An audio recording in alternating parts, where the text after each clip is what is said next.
Hello, I'm Eric Snodgrass, and thank you for watching today's in-depth ag forecast brought to you by Nutrien Ag Solutions. I just spent some time today looking back over the progress report that we got earlier this week, and I was looking specifically at corn planted acres and just noticing a couple of things, like my home state of Illinois. I forgot that last year we were already 11% planted, and this has been a year where it's been quite cold and quite wet, and we've not made much progress. Some of the states that have moved along, you can see some of the progress here that's happened in Kansas, but Kentucky way behind where they were last year. You can also see down here in Tennessee, another place that usually making pretty good progress. They're behind what they were a year ago as well. So overall, we're at 4%, and the number was 6% on the 2017 to 21 average, and we're of course about 3% behind where we were a year ago. So just something to kind of add some perspective here. Now, when I think about this, it brings me back to what we've seen since the Equinox. And our first map here shows you that this is total precipitation ranks by climate district since the 20th of March. And the thing that I want to just make a comment on about, which we've made in the last few videos, is that our jet stream position, the average jet stream position, has been coming in pretty far to the north. And it's been causing systems to eject into the northern plains. And that means that the dry slot's really been pushed pretty far to the north here. And the difference would have been, should these systems have come in farther to the south and dug into the Four Corners states, that what ends up occurring here is we're able to draw the moisture much farther back to the west out of the Gulf, and that would be what could alleviate some of the drought stresses we're seeing here in parts of the high and western plains. But as it stands, due to this jet stream pattern, we've really just pushed the rain shadow much farther to the east as a result. And so we have large sections of South Dakota, Nebraska, Kansas, all the way down to Texas that have been extremely dry to start this month of April. We'll talk more about California in just a few moments. One interesting thing to point out here is if you go back and just look at where we've been wetter, so you've just noticed kind of this corridor in through here, very, very wet. I put this in my morning reports, but it just shows you that that area over the last 30 days has seen much below average what we call cumulative downward solar flux. In other words, that would be how much of the sunlight gets through the clouds to the surface. So we've had very cloudy conditions throughout a broad sector here of the Corn Belt, stretching from actually the Canadian Prairie through the Great Lakes and into the Mid-South. Okay, new Drought Monitor came out today. Just taking a look at it here. Overall, not too much of a change except for in this area. So we saw major improvement in the lower Mississippi River Valley, where of course we know they're delayed in getting a lot of the crops in due to some very wet weather as of late, but in some improvements over the southeast. Degradation and drought primarily happened in through this region. So that's going to be our major concern as we move forward. Now what I'd like to do here next is I want to do a little bit of a multi-year comparison, just to kind of look back at a few things. And I first want to just start off with what we've seen so far this year. So this is my year-to-date precipitation expressed as a percent of normal. And just like to point out that throughout parts of like the Great Basin and getting into this part of Nebraska and South Dakota, and then right down here into the high plains of New Mexico, Texas, Oklahoma, and Kansas, there are some places that are well below 30% of average, especially this place right in here in Nebraska that's been sitting about 10% of normal precipitation during that time period. We've been quite wet all around that. Now, you know that we like to draw the relationship between the ocean temperature patterns, what's going on with the general flow of the atmosphere, and maps like this. So let's talk about what's going on with La Niña right now. So as we've been discussing, the La Niña continues to show signs of strengthening. The trade winds are quite strong in through here. We've seen dramatic cooling over here in what we call Niña region 1+2. And we've also had strong trade winds that have been over in the Atlantic, and that's affecting the the South American monsoon, which we'll talk about at the end of this. Now here's what I want to discuss with you. The La Niña is very important because of what it can do to team up with cold water in the Gulf of Alaska and off the Baja. Again, that's that negative PDO signal we've been talking about, and that's one that increases drought stress across a broad sector here of kind of the main central U.S. and eastern ag belt. Now, when you think about this and just knowing where its current position is, I want to just show you some historical data.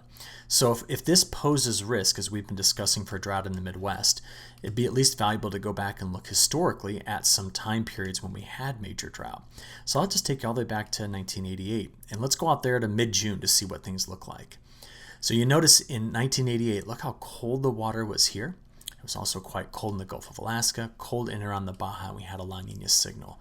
Those were all things that have happened in the past which have slowed the jet stream down at times and allowed it to ridge over the midsection of the country. I'll tell you more about that in a second. But from 1988, we can fast forward if you'd like to see like 2011 as an example. So again, cold water from Japan into the Gulf of Alaska, off the Baja, fading La Nina in summer.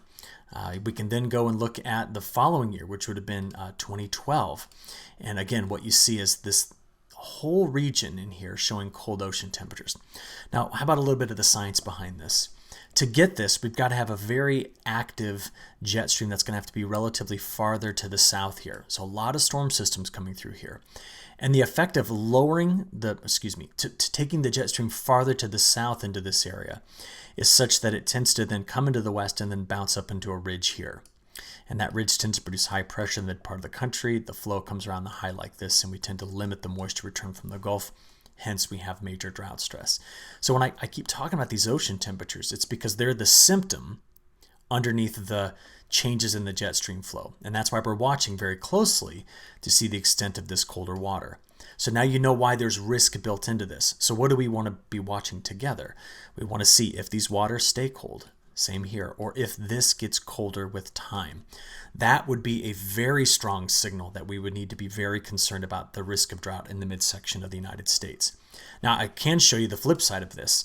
My mind goes back to like 2014 as an example. Look how warm it was here. Look at the lack of La Nina signal. And therefore, the jet stream ran up into a ridge here and then dove into the midsection of the country. Let's do another one here. A lot of folks, let's just go back to last year. How about that? So if we take this to 2021 by June, in fact, I'm going to do something different. Let's go back to April 15th, 2021. Remember, we were discussing this a year ago because we had some cold water here. Watch what happened, though, by the time you go from April to June. See all the warm-up that happened there? That was a signal that the jet stream behavior was shifting its position such that the risk of having a ridge in the midsection of the country was then moving to the west. So see how we're kind of stitching this together using a bit of history to kind of guide us on what to expect here. That's what happened last year. We currently sit here. Now at this point, every long-range model was initialized with cold water in place here and surging trade winds. So these big blue stripes here tell me that right out here in the Pacific, the trade winds over the next 15 days are strong. So the Southern Oscillation Index we've been talking about the last few videos goes back up and stays well above that threshold of 7. And again, that tells us that the atmosphere is in this base state of La Nina-like behavior. So what do we end up getting out of that? Well, if that Southern Oscillation Index stays positive through the rest of April into May, we get to have stronger winds in through here. Very strong zonal winds, okay? Zonal winds coming over the mountains. That strong zonal flow enhances the rain shadow effect, keeping the plains, right in here where I'm kind of shading, in their drought risk. So you see, to break that, you've got to get the jet stream to then dip into California, dip into Arizona and Mexico, get the troughs to eject here, then you draw in the moisture, bring in the showers and storms. Yeah, some of them are severe, but it breaks the drought. Right now, the indication is with the high values of the SOI, we get more of that enhanced rain shadow effect in this area. And the models are all bought into that. See, look out there. This is all the way up to the beginning of May. Extended Pacific jet. It's more about what you don't see than what you do see. You don't see deep troughs here. You see the nose of the subtropical jet pushing into the mid-south, but we also don't see any big ridges or big troughs over the east. So the net effect of this is, what we end up getting is the jet stream comes in like this. It's got a piece down here, and therefore everything basically to the east of that line I just drew is going to show up wet. And this is the new forecast taking us out through the entire month of May. And again, it keeps that dividing line right in place here. So more of a risk of staying wet in the Mid-South, Central Corn Belt, Eastern Corn Belt, around the Great Lakes into New England. That's a consistent kind of look when you have the jet stream coming in underneath and coming in over the top. But this is the area that I'm most concerned about. Not seeing an increase in precipitation into that region is going to be very problematic moving forward, meaning that the drought expansion is likely. Now, I'm sure many of you saw today that NOAA released its latest update on its longer range forecast, so let's go take a look at them. This would be their 1-month outlook for May. Yes, the beginning of May does start off with a colder bias here. I think that I'm starting to see some signals that this doesn't last more than maybe the first week of May. So does the cold keep us for at least another, let's call it another 15 days away from rapid planting? I think it does. I think some folks are going to plant into the cooler weather when they get drier conditions though. And I think that's a wise decision. I do have concern over frost possibly coming down to the Ohio River Valley. I'll show you that in just a few minutes at the end of this forecast video. But the risk of this area being dry, you can just see that it matches up very well with the long-range forecast I just showed you from the European. I'll talk more about this in a few seconds, why we're still above average in Montana, eastern Montana, and North Dakota. But I think it's pretty clear that when the nose of the jet comes in here, the other piece comes over the mountains, systems form farther to the east, keeping the windows quite tight in the east. Now, you also probably saw their new 3-month outlook. And I'd like to make a couple of adjustments here, if you don't mind. Now, this is not to be critical of NOAA's work. I'm just going to give some what-ifs. That's the point. So when we look at their forecast, we do see that most of the heat could possibly be over the Great Basin, the Four Corners states. They've also got, their risk is much higher on expanding that drought region possibly into the Western Corn Belt, farther into the Western Corn Belt into Iowa, where they do keep the east wetter. They also see that this upcoming summer's forecast to be hotter and drier into the Northwest. So let me give you just a couple of what-ifs, all right? Let's imagine that as we go into the month of June, we start to see the temperatures in Arizona. You know, we get those reports sometimes about Arizona, Phoenix hitting 109, 110, 115. If we see that early, that means the likelihood of the early summer ridge setting up through the Great Basin is high. Now, this is what happens when that occurs. Storm systems run over that ridge, and they often dive through the central plains, through the Midwest and into the east. And northwest jet stream flow in summer is very conducive to having an active thunderstorm pattern in this area. What that would do, should the ridge form in this area, would mean that you could lop off this as being overly dry. Now, what do we have to worry about is if the ridge instead sets up on the Front Range here or somewhere east of there. And in that case, they've been too conservative on where the drought risk is going to be. So I think what we're going to have to watch is the early summer ridge position. I'll give you two scenarios. Is it here or is it there? The worst case scenario for the Midwest, just as an example, is if it's even further to the east. I don't see this happening just yet. I think the higher probability is for it to be somewhere between these two locations. And again, you see that if it's farther west, we cut this off. If it's farther east, we expand it. And that's some of my it's not criticism, but that's just my analysis on top of this. What they also updated today, though, was their long-term probability of exceedance maps. And this is a bit alarming.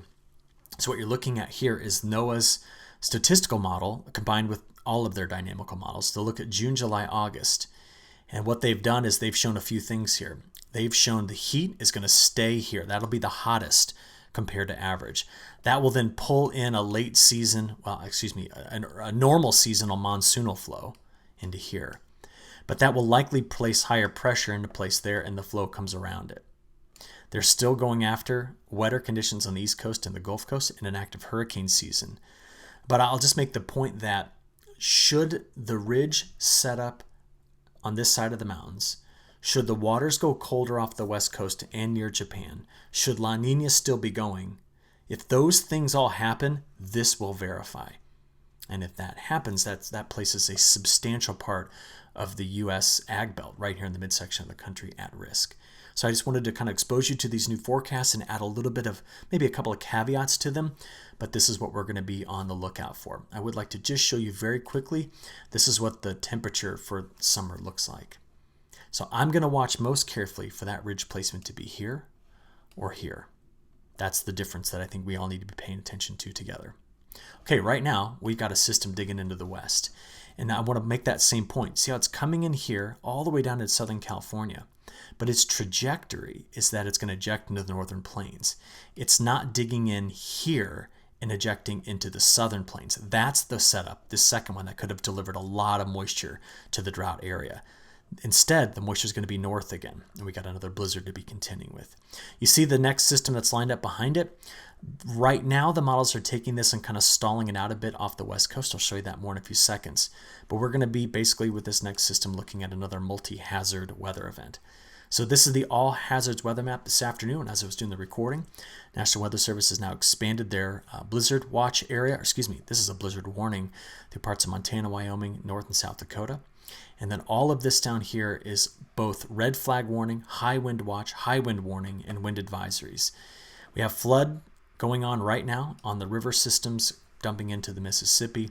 And there is a winter storm warning out for California. We're going to talk about the Sierra Nevadas in just a few seconds. Storms are already popping here. And I was just looking at some satellite imagery. So where you are in the world, this is Oklahoma, Kansas, Missouri, and Arkansas. There's a warm frontal boundary moving right in through here, and it has popped off some big storms. In fact, I'm just curious. I was looking at this earlier. These storms earlier in the day, let's put an animation on this. Yeah, I mean, some of these were producing incredibly high radar reflectivity values. Just right here in this, so where we are in the world, sorry, this is down here in parts of Missouri. Some of the radar reflectivity values in these supercells, gosh, I mean, I think we're seeing some upper 70s in here. That is some big hail. I'll be interested to see what the hail reports look like out of this when they do come in. Wow, right there. That was, oh, sorry, just updated. But anyways, we saw very high reflectivity values in there, so we need to keep a close eye on that. Let's go back, though, to the presentation. So these storms are popping here. Now, what's interesting is these storms not really well forecast by the models. I'll show you that in just a few seconds. Storm Prediction Center has been on top of this, though, and they've been watching this particular boundary all day long. We're going to continue to see those storms in this particular area. Now, this is where they made some modifications for tomorrow, and I think this is quite important because from Texas all the way to Nebraska, we need this. We need storms to come through here to bring in some rain. They've now kind of reduced the area that they had under the enhanced risk, and it does extend into Saturday, moving over to parts of Missouri, Iowa, Minnesota.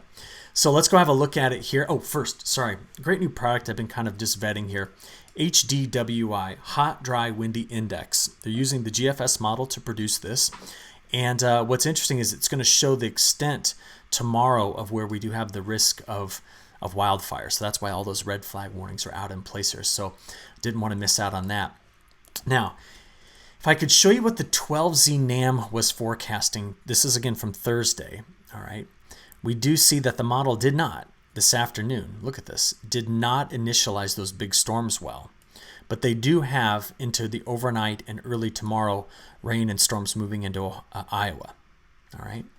Now, as we watch this tomorrow, the system's coming through the mountains. This is 6 a.m. on Friday. They got the rain out ahead of it coming through this part of the Corn Belt. Strong southerly winds, and this is what I'm waiting to see. Friday afternoon and evening. Now, the latest NAM has picked up on, this will likely be along the, I think it's going to be along the upper level front. There might even be a surface dry line here. But the models are attempting to produce a leading round of showers and storms late Friday afternoon and evening. And then a second round likely here along the surface frontal boundary into the overnight hours. Now the question is, do they stay together? Can they actually form as far north as Nebraska and South Dakota? Or will there be kind of a pencil thin line here of stronger storms that stretches down into Texas? Either way, these are not drought busting storms. They're going to come through and produce some locally heavy rain, but I don't think they're going to be soaking the ground across a broad area. On the backside, there's your blizzard. I mean, this is a monster of a storm taking shape on Saturday into Sunday. I'll show you the snowfall totals in just a second here. So one of the things I've been watching, I'm going to flip over to another website just to get some information on this, is as we kind of see where those storms are coming out here. This is Pivotal Weather, a great website. I'll look in this part in Nebraska, and if you create a forecast sounding, what I don't like to see is, you see how the red line right in through here has this big peak? That's a large temperature inversion about a mile above our heads. And that's what we call in atmospheric sciences a cap.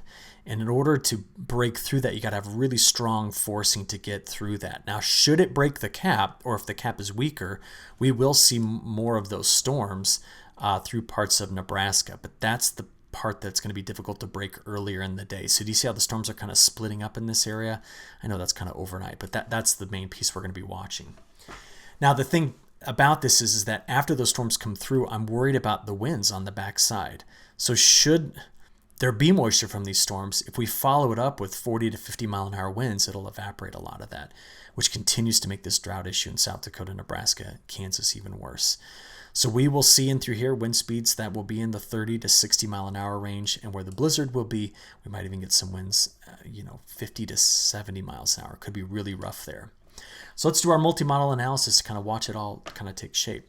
So we've looked through this point. This is through Friday afternoon and evening, getting into the overnight hours. Again, the GFS on the left, the European on the right, they're not going to be able to pick up on the convective events by showing you in the precip type. They just won't get it. So this is on Saturday morning, Saturday midday, and Saturday afternoon and evening. So that's when we're going to watch that Saturday risk of severe storms in here. Both models locked in. They've now placed the heaviest snow quarter in through here. We'll take a look at the snowfall totals in a few moments. But then they push this system on toward Ontario and Quebec, and the concern will be the lingering frontal boundary. That's going to be a slow mover, possibly adding quite a bit more rain into this area, as we can see. This is an area that's already been very wet this year. So that frontal boundary pushes out through Tuesday into Wednesday, through the East Coast and into the Southeast. And that next system, as I told you, tries to come in here into the Northwest, but it's not nearly moving on the same speed as the other. The GFS by next Thursday tries to move a weak system through the midsection of the country. It is there just a day later in the European, so this will be next Friday. But overall, after this big system comes through, see it? There's going to be a lot of folks that, despite some of the cooler weather, will get wide open windows in terms of letting things dry out a bit, getting some of the next crop going. But I do need to show you this because it's way out there in an operational run. But there's some ensemble support for this. But at the end of April, the models are attempting to put down another system in the northern plains. Again, problem is systems are coming in and ejecting here, not digging through the Four Corner states. So we stitch all that together, and over the next 10 days, this is what total precipitation looks like. So we just keep playing this out. We have the potential for adding quite a bit here, and also into parts of Iowa, northern Illinois. In fact, maybe an easy way to look at it is through the next 10 days, what's the probability of getting at least an inch of precipitation? Here's the probability of 2 inches of precipitation in the next 10 days. Now from there, look where the pattern, snow, I almost forgot about snow, sorry about that. Total snowfall, I'm buying into what the NDFD is picking up on here. So we'll talk about California too in just a second, but from northern Wyoming, northeastern Wyoming through southeastern Montana, clipping South Dakota, but this part of North Dakota, there'll be a quarter through here of 8 to 15 inches, I think, will be what we'll end up getting out of this. Be quite important. But just thinking about the snow that is coming into the Sierra Nevada, I wanted to show you a couple things. They have received, the Northern Sierra has received more snow in the month of April than it did from January through March. And so this is desperately needed. It's not going to be enough to correct the long-term drought issues because like Lake Shasta still at 39% full pool, Oroville at 51% full pool, but it is moisture in April. Problem is it's not getting anywhere past that line to the south. There's just no subtropical jet to relieve the southern part of California with moisture. So from there, let's now talk about week 2. So this is the end of the month. And what we have out there in both models is another trough. Again, look where it's coming through. It's the northwest and ejecting in the northern plains. So that's the one that possibly comes through and adds that another round of snow, April 29th, 30th, maybe into May 1st. The issue with this, though, is that we just don't seem to shake the deeper troughs to the to the east. Hence the cooler conditions we're expecting to see the first week of May. I think there's good evidence, though, that breaks once we get past the first week of May.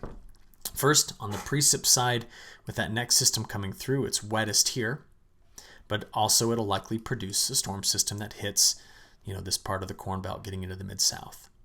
From there, I would like to show you that the GFS has bought into it as well. So their week 2 forecast continues with that next system, bringing moisture into here, but the likelihood of it actually being wet in this area, I'm telling you, is low because of where the pattern has been. From there, let's talk about temperatures, because since the equinox, we've been quite cold, many more cold days than warm days throughout much of the United States, with only Texas over to California favoring above average temperatures, that in the southern tip of Florida. Well, as we look out there over the next 7 days, National Digital Forecast Database is seeing the more mild conditions. But even though you see this in through here, I'll tell you, I still think we have our last frost still coming. Maybe that's a little bit too far to the south, but along the Ohio River Valley over to this part of Missouri and Kansas, I still think we could see one more frost event. Let's talk about those temperatures as we wrap this one up. Thursday's highs, we've already seen these today. So if we get into Friday, a lot of temperatures cracking 90 here in parts of Kansas, Nebraska, maybe parts of South Dakota, and possibly parts of eastern Colorado. That's the setup for this system coming through Friday into Saturday.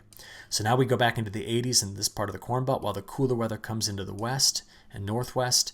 So this is Sunday's highs, getting into Monday, Tuesday, and Wednesday. So we quickly replace.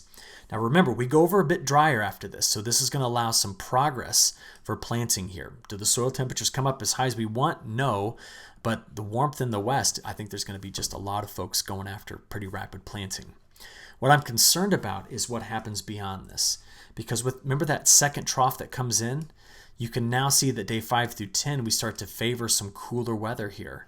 And day 10 through 15, that trough lingering keeps it around. So I just think that we could get another frost in late April, early May that could come down as far south as that line. I'll keep an eye out to see if it gets any farther south than that.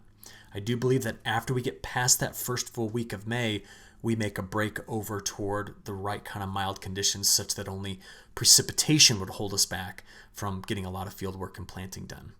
The last little bit I want to tell you about is South America. Okay, we've continued to see the suppression of the South American monsoon. Instead of making the curl around like this, the trade winds are kind of just pushing more toward the north. Higher pressure builds in, and there'll be a large area, I'll kind of circle it for you here, in southern Mato Grosso, going over to Goiás, that might not measure any precipitation over the next 10 to 15 days. So this is going to limit the potential of that Safrinha crop. Remember, the monsoon naturally slows down in the month of May anyway. May typically has half the normal precipitation that April does, and it's really the beginning of the dry season. So there's just a lot of concern here on the state of the Safrinha crop given the dry conditions that are being forecast. And don't forget, with the drier weather, it is also forecast to be mild. So you can see here the mild air moves into that area, which increases evaporation rates and dries that crop down pretty quickly. In terms of a calendar for those in South America, it's like the equivalent of being in August for that Safrinha crop. So that's when moisture is needed and really warm days are not. So I'll watch it all over the weekend. We'll be back again on Monday, all right? Appreciate your attention today. Thanks.